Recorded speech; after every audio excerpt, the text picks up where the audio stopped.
За охины ордныхан маань бүгдээрээ сайн байцгаана уу.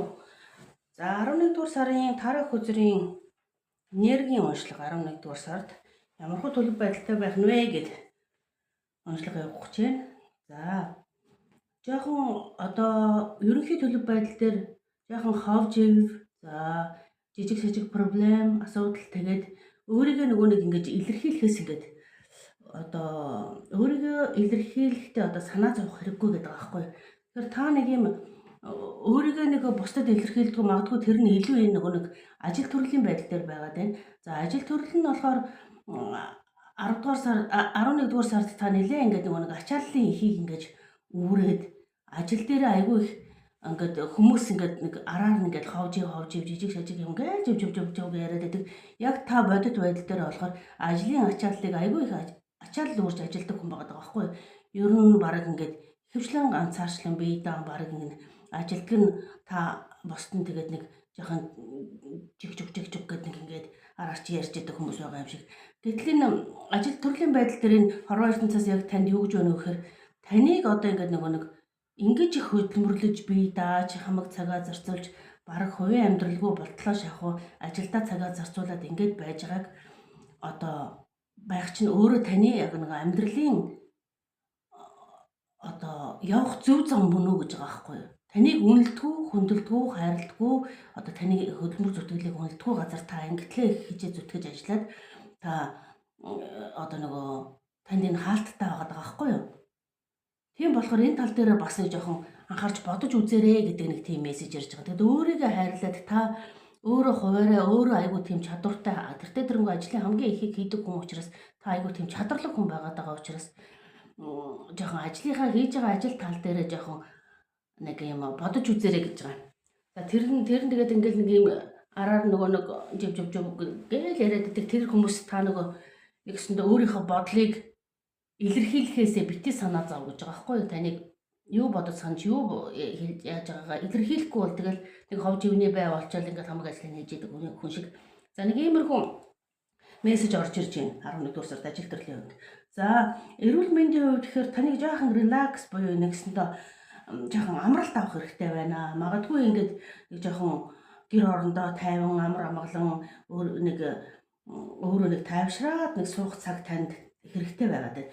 Та энэ ажил дээр айгүй компьютер дээр цаг хугацааг өнгөрөөдөг учраас онцгой нүднийхээ эрүүл мэнд дээр их анхаараарай гэж байгаа байхгүй юу? Нүдний хараа, нүдний эрүүл мэнд дээр их анхаараарай гэж байна нэг.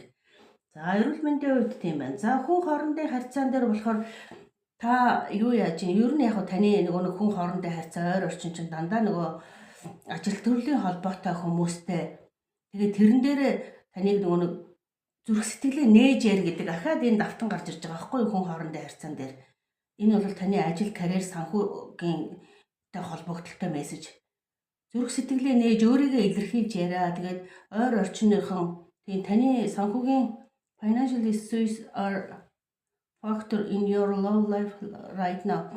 Танд яг нэг таны хүмүүстэй харьцах харьцаан дээр өөрийгөө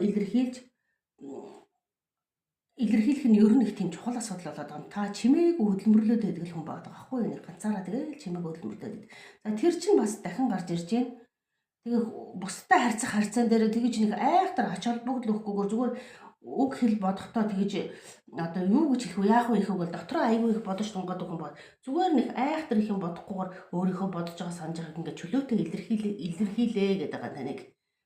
Тийм хүн хоорондын харьцаан дээр 11 дугаар сард тэгээ хэлжүүл яадаг бол ингээ хэлжүүл яах бол гэдэг ингээд айгу дотроо их бодож төлөвлөдөг тунгаадаг тийм хүн байдаг.